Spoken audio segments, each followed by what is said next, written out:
Hola, bienvenidos. Es un gusto saludarlos en una nueva emisión de Directo Bogotá Televisión. Estas son las noticias del día de hoy. Debido a la reapertura de bares y restaurantes en Bogotá, se han generado beneficios para los dueños de estos establecimientos.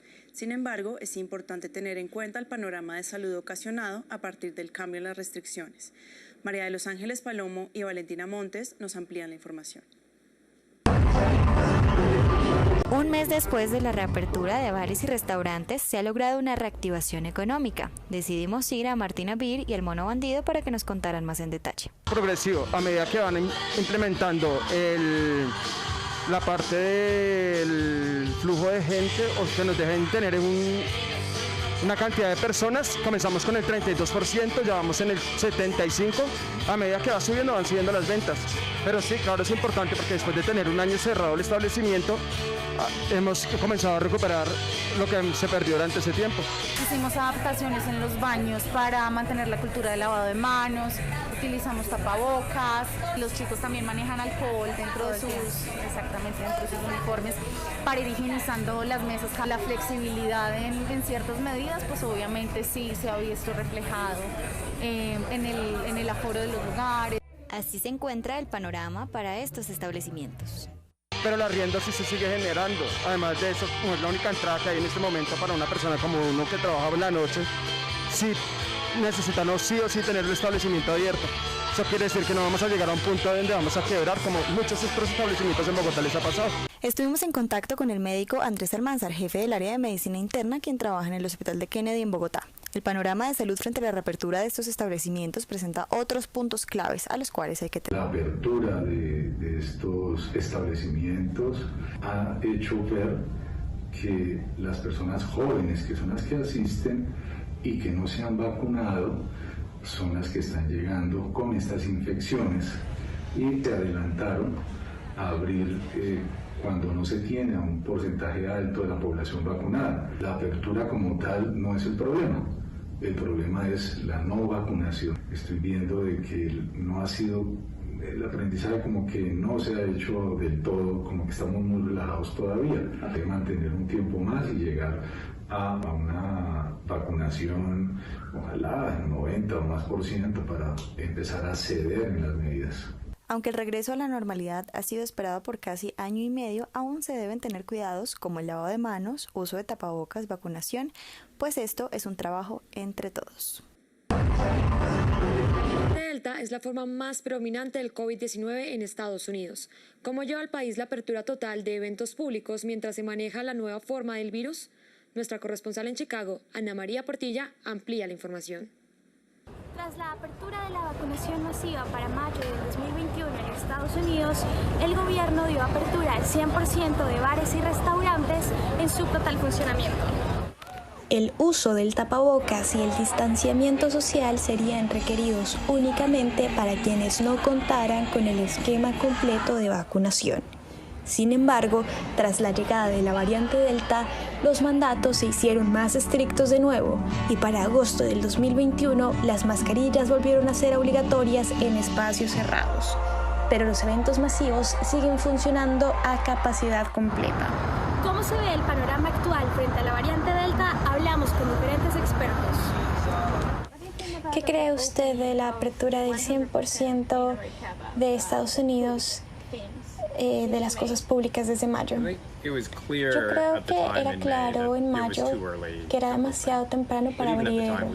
Incluso en ese tiempo podíamos ver que la variante Delta estaba creciendo muy rápido, incluso dentro de condiciones que estábamos cerrados. Las mascarillas son una poderosa herramienta y no creo que se vayan a ir en ningún momento pronto. Pero creo que estamos más en un momento en el que no podemos hacer una decisión de absolutamente reabrir todo.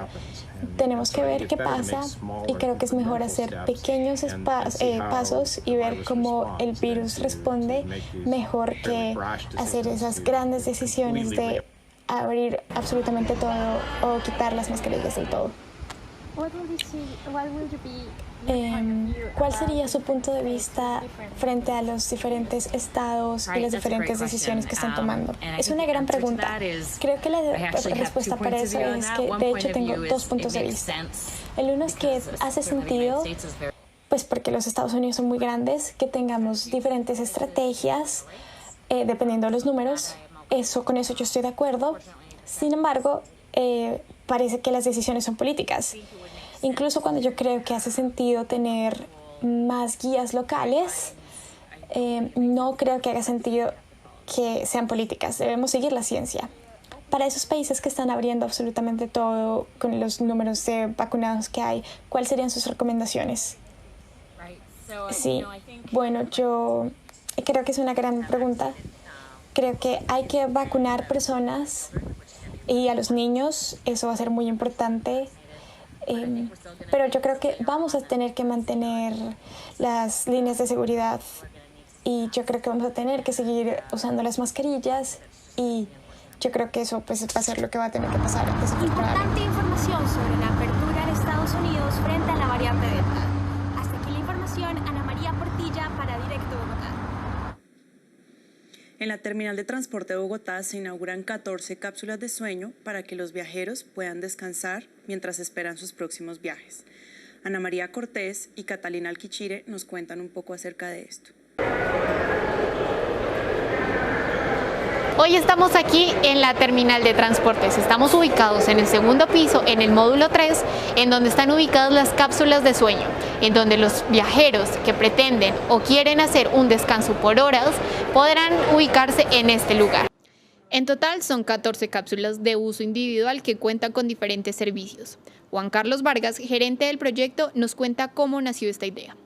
El proyecto inicia de experiencia en diferentes terminales, donde de pronto tenías una conexión o tenías un vuelo el siguiente día o simplemente era muy tarde de la noche y pues uno necesitaba donde descansar y el aeropuerto no tenía o la terminal de transporte no tenía el sitio idóneo para hacerlo.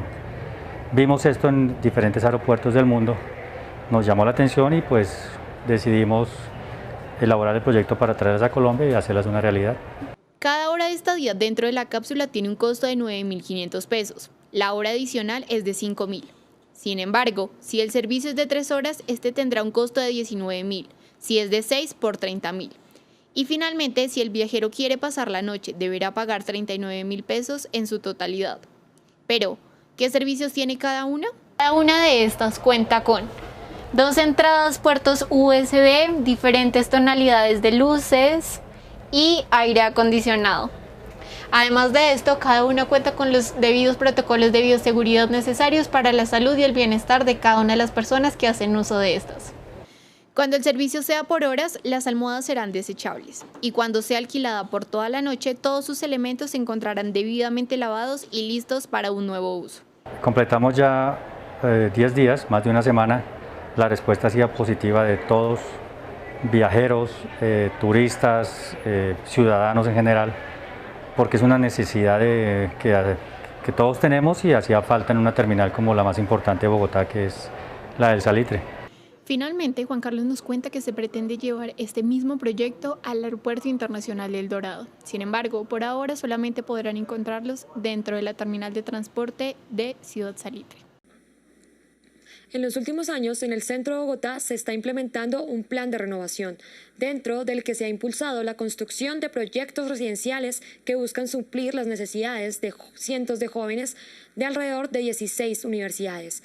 Turismo, comercio y seguridad son los pilares de la propuesta. Daniela Becerra y Juan Felipe Lozano nos cuentan al respecto.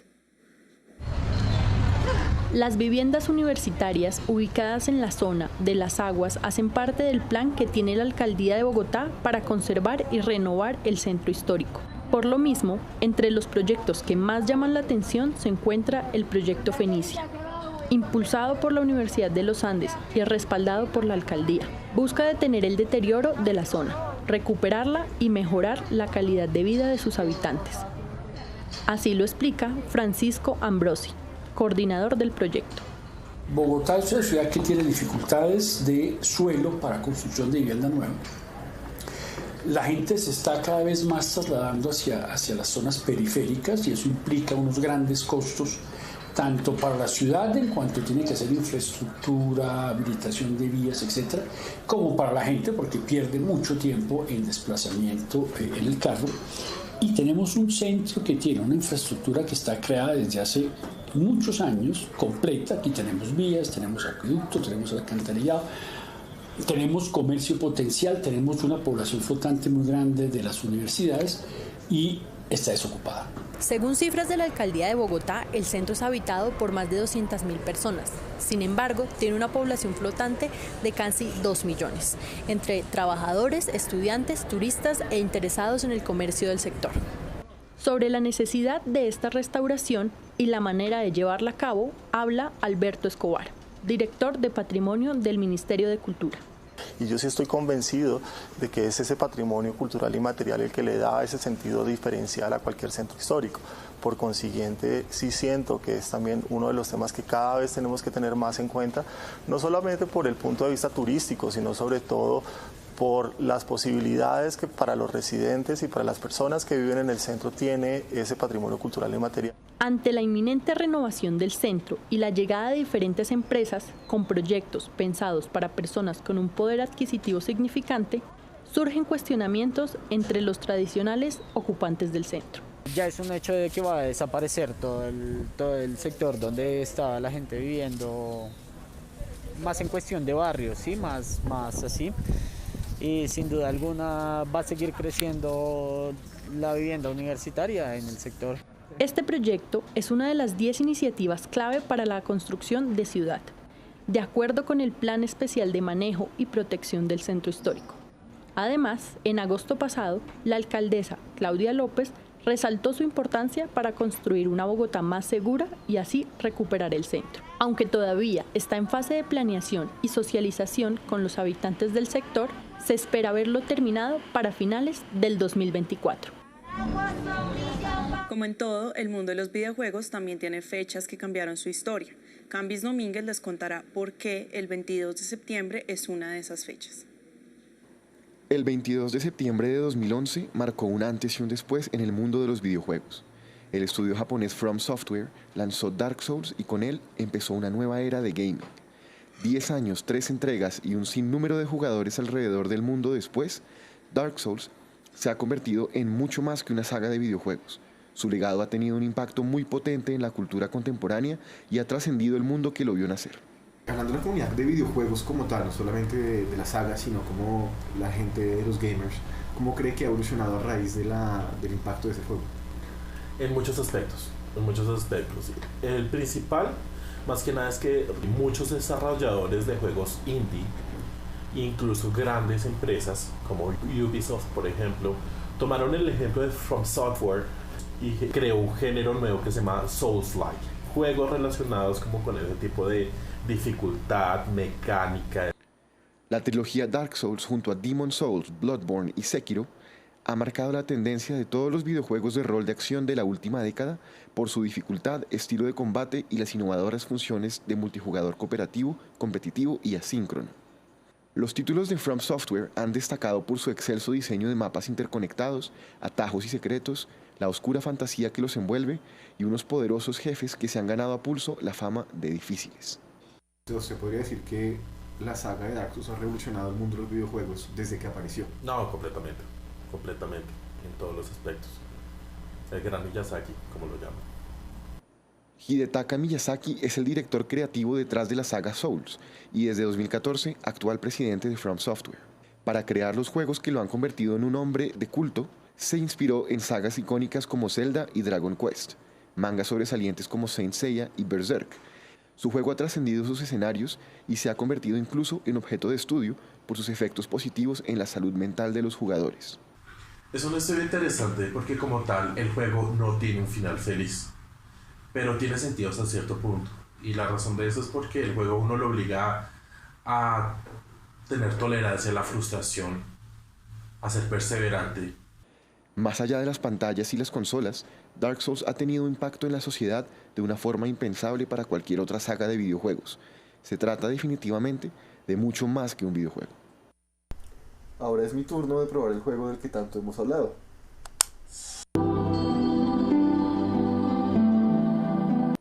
El futuro de la saga está asegurado con el lanzamiento en enero de 2022 de Elden Ring, la nueva entrega de From Software que promete seguir cambiando el mundo dentro y fuera de la comunidad gamer. Con la apertura de varios espacios culturales, el teatro ha vuelto con toda su fuerza. Al teatro La Maldita Vanidad llega Improviso Project con su nueva obra Volver, dirigida por el improvisador David Moncada.